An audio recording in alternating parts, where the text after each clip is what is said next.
Hello everyone, I'm Sonal Kaul, your psychology mentor, and today we will solve back questions or NCERT questions which are given in your book of chapter 3 in class 11 psychology.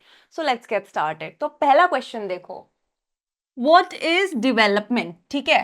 How is it different from growth and maturation? तो अब देखो हम इसे कैसे answer करेंगे. तो हम सबसे पहले बताएंगे development का meaning. इसको अंडरलाइन करो, हाईलाइट करो ताकि एग्जामिनर को दिखे आपको कॉन्सेप्चुअल क्लैरिटी है. तो इससे मार्क्स अच्छे से आपको मिल जाते हैं, डिवाइड भी अच्छे से होते हैं marks as per the question weightage. तो डेवलपमेंट को हम डिफाइन करेंगे, हम बोलेंगे predictable progressive orderly changes that start from conception till death, and इसको अच्छे से एक्सपैंड करके बताएंगे. अब यहाँ पे हमने पूछा कि ग्रोथ और मैच्योरेशन में क्या डिफरेंस है. तो देखो यहाँ पे आप बताओगे ग्रोथ का मीनिंग. तो आपकी एनसीईआरटी में एक बॉक्स है जहां पे ग्रोथ, मैच्योरेशन, एवोल्यूशन ऐसे टर्म्स दे रखे हैं. यूजुअली आप इन बॉक्सेस को स्किप कर देते हो, बट ये आपकी ड्यूटी है कि ये बॉक्सेस को आपको रीड करना है. आपको मेन कॉन्सेप्ट्स हमेशा क्लास में बताए जाते हैं, बट बॉक्सेस आपको रीड करने ही करने हैं. इसका ध्यान रखो, चाहे मैं बताऊं या ना बताऊं. तो देखो ग्रोथ का मतलब क्या होता है, मैंने आपको बताया था. ग्रोथ होता है जब आपका वेट गेन हो जाएगा, हाइट गेन हो जाएगी, ठीक है. वहीं पे मैच्योरेशन का मतलब देखो क्या है, आप इमोशनली मैच्योर हो जाओगे. अगर आप 8 साल के बच्चे हो, आपको शायद नहीं पता होगा राइट और रॉन्ग में डिफरेंस क्या है, but by the time you are 13 और 12 you know morally what is incorrect और व्हाट इज करेक्ट. तो वही चीज यहाँ पे बताई कि आपको एक जेनेटिकली प्रोग्राम किया गया है, चेंजेस आती है. बट एक चीज समझो, जो डेवलपमेंट है वो इन दोनों टर्म्स को इन्वेलप करता है. तो ये चीज आपको बतानी है कि डिफरेंस इसलिए फॉर्म होता है. दूसरा क्वेश्चन देखो, describe the main features of life span perspective. तो मैंने आपको लाइफ स्पैन पर्सपेक्टिव बहुत अच्छे से पढ़ाया है, तो हमें यही डिस्क्राइब करना है यहाँ पे जो एनसीईआरटी में भी एज इट इज है. तो हम बताएंगे लाइफ स्पैन पर्सपेक्टिव के अकॉर्डिंग एंड सारे पॉइंटर्स बताएंगे. सबसे पहले हम बताएंगे लाइफ लॉन्ग है. बिल्कुल कॉन्सेप्शन से ओल्ड एज डेथ तक चलता है. मल्टी डायमेंशन है, आपके biological, sociological, societal and emotional aspect सब लेके चलता है. उसके बाद है मल्टी डायरेक्शनल. अगर कोई इंसान की हाइट बढ़ रही है, वो ग्रो कर रहा है, वहीं कोई इंसान डिक्लाइन भी कर रहा होगा who must be in their 70s और 80s. तो ये चीज भी मैंने आपको बताई है. उसके बाद प्लास्टिक होती है, यानी फ्लेक्सिबल नहीं है. आप चाहो तो 70 की एज पे भी कोई नया स्किल अक्वायर कर सकते हो, आप कुछ ऐसा कंटेंट रीड कर सकते हो, या कोई ऐसी डिग्री भी ले सकते हो अगर आप पढ़ाई करो, मेहनत करो. उसके बाद है हिस्टोरिकल कंडीशन से भी ये होती है अफेक्ट. और देखो मल्टी डिसिप्लिनरी, एक डिसिप्लिन इसे नहीं पढ़ता, बहुत सारे डिसिप्लिन है apart from psychology which study this. Then we have occurs in a context. There is a particular social context under which it occurs. ऐसे नहीं है कि वैक्यूम में हो रही है. Next question, what are developmental tasks and you have to explain using examples. तो देखो डेवलपमेंटल टास्क क्या होते हैं, हर एज पे आपका एक माइलस्टोन होता है, ठीक है, आपको कुछ अचीव करना होता है, गोल सेट होता है. तो वही आपका डेवलपमेंटल टास्क है कि जो पर्टिकुलर ग्रोथ के पीरियड में, डेवलपमेंट के पीरियड में आपने अचीव किया या नहीं किया, ये आप बताओगे. उसके बाद आप एग्जाम्पल्स दोगे.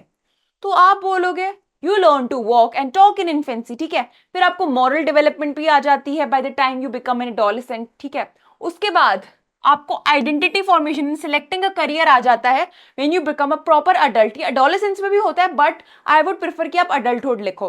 Then environment of the child has a major role in the development of the child, ठीक है. Now you have to support this using examples. तो हमने देखा है जो डेवलपमेंट है वो जेनेटिकली, एनवायरमेंट दोनों फैक्टर्स लेके चलता है, बट यहाँ पे आपको एनवायरमेंट का रोल बताना है प्राइमरीली. तो हम यहाँ पे बताएंगे environment affects how genetic potentials are expressed, ठीक है. ये मैंने आपको बताया है, ये बुक में भी है, इस चीज का आपको ध्यान रखना है. उसके बाद एग्जाम्पल देखो हम क्या देंगे. जो बच्चा है कोई, वो इंट्रोवर्टेड है जेनेटिकली, बट एनवायरमेंट ऐसा मिला जहां पे आपको बहुत टॉकेटिव होना पड़ेगा, पब्लिक स्पीकिंग करनी होगी, तो वो एक्सट्रोवर्ट हो जाएगा due to the environment. Then good nutrition का एग्जाम्पल लेंगे.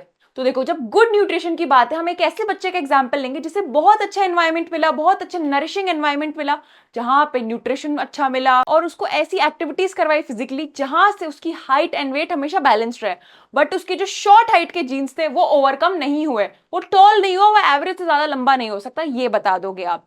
Then next question, how do socio cultural factors influence development? तो देखो, सोशियो कल्चरल की बात हो रही है तो यहां पे आएगा ब्रॉनफेन-बर्नर, ये हमेशा याद रखो। तो आपको याद है ब्रॉनफेन-बर्नर ने बताया था कॉन्टेक्चुअल व्यू ऑफ डेवलपमेंट की सोशियो कल्चरल फैक्टर्स होते हैं एक इंसान के जो डेवलपमेंट को डिफाइन करते हैं, तो हम यही चीज यहां पे बताएंगे, ठीक है। उसके बाद देखो हम इसमें क्या बताएंगे, हम एग्जाम्पल्स दे देंगे। एग्जाम्पल्स में हम बताएंगे कि जो इम्पोवरिश्ड एनवायरमेंट्स होते हैं वहां पे लेस स्टिमुलेशन होती है and face difficulties in learning, ये मैंने आपको बताया था, ऐसी रिसर्च ने भी प्रूव किया है। फिर हम बता देंगे gender roles are shaped by media, parents, peers, influencing self concept of the child. Next question, discuss the cognitive changes taking place in a developing child. तो यानी जब कोई बच्चा बड़ा हो रहा है उसमें क्या कॉग्निटिव चेंजेस आते हैं, तो अब हम यहाँ पे बताएंगे पियाजे वाली चेंजेस। तो देखो, पियाजे ने डिफरेंट स्टेजेस दिए थे एज टू एज। सबसे पहले है सेंसरी मोटर, जिसमें हम बताएंगे 0 से 2 में बच्चा क्या क्या सीखता है। उसके बाद आ जाता है हमारा प्री ऑपरेशनल, जो 2 to 7 होता है, यहाँ पे इकोसेंट्रिज्म होते हैं, सिंबॉलिक थॉट्स होते हैं, ऐसी चीजें हमें बतानी है। उसके बाद होता है हमारा कॉन्क्रीट ऑपरेशनल, जो कि 7 से 11 होता है, जहां पे लॉजिकल थॉट आपका डेवलप हो जाता है।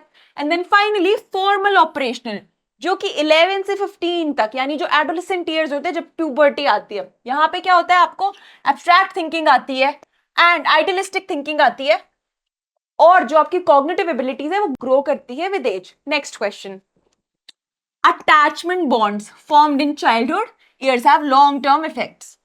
बिल्कुल, ये मैंने आपको पढ़ाया है कि अटैचमेंट का क्या रोल होता है।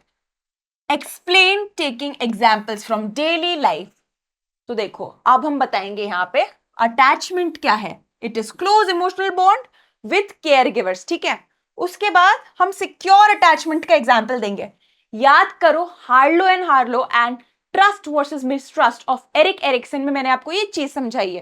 तो सिक्योर अटैचमेंट क्या होता है, जहां पे बच्चे को एक बहुत ही अच्छा होता है सेंस ऑफ सेल्फ, और वो अपने पेरेंट्स के साथ होता है, which leads to confidence and social competence.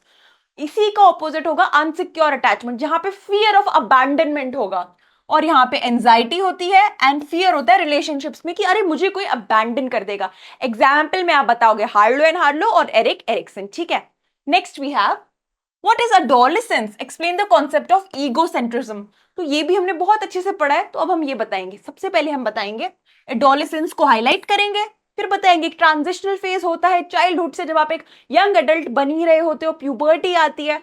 उसके बाद ईगोसेंट्रिज्म को बताएंगे, जो कि डेविड एल्काइन ने दिया। उसमें उन्होंने 2 बातें बोली थी। सबसे पहले उन्होंने बोला था एक इमेजिनरी ऑडियंस होती है, बच्चे को लगता है कि सब उसे जज कर रहे हैं, वो एक स्टेज पे है, सेंटर ऑफ अटेंशन है, जबकि ऐसा होता नहीं है, बट ये एडोलेसेंट को लगता है। उसके बाद होती है पर्सनल फेबल, ठीक है। वो अपनी ही कहानियों में रहता है, उसे लगता है I am unique and that others can't understand their experiences. एक एडोलेसेंट बोलता होगा, या आप भी अपने पेरेंट्स को बोलते होगे, यू डोंट अंडरस्टैंड मी, मुझे कोई नहीं समझ सकता, मैं अलग हूं सबसे, राइट। तो यही चीज की बात हो रही है। Then we have what are the factors influencing the formation of identity during adolescence, and you have to support with examples। तो देखो, हम यहाँ पे सबसे पहले बताएंगे कौन कौन से फैक्टर्स हैं। तो यहाँ पे culture, education, family, vocational aspirations, peers, ये सब आएगा, ठीक है। फिर हम एग्जाम्पल देंगे।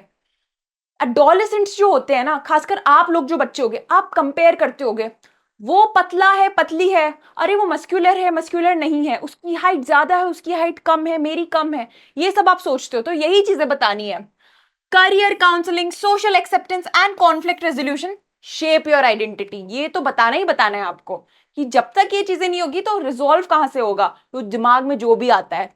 Then we have what are the challenges faced by individuals on entry to adulthood, ठीक है। तो अडल्टहुड कोई इजी फेज नहीं होता, आप जस्ट एक बच्चे होते हो and suddenly you turn 18 and the world declares you are an adult. तो देखो क्या क्या रिस्पॉन्सिबिलिटी होती है, करियर डिसाइड करना होता है, ठीक है। फिर जॉब भी लेनी पड़ती है कि अरे ये जॉब करनी है। फिर मैरिज का प्रेशर होता है कि अच्छा अब आप इस स्टेज पे हो तो you have to get married, ठीक है। और क्या होता है इसमें, हम एग्जाम्पल दे देंगे, एग्जाम्पल में देंगे managing responsibilities at work, home, marital adjustment से जहां पे बच्चे होंगे, तो ये सब बताना है। और बताओ कि all the while you have to maintain social relationships, you can not leave by saying कि oh I have so much at my plate, आपको ये मेंटेन करना पड़ता है। तो ये एग्जाम्पल आप दोगे एप्ट है। So that was all for today's class, I will see you in the next class.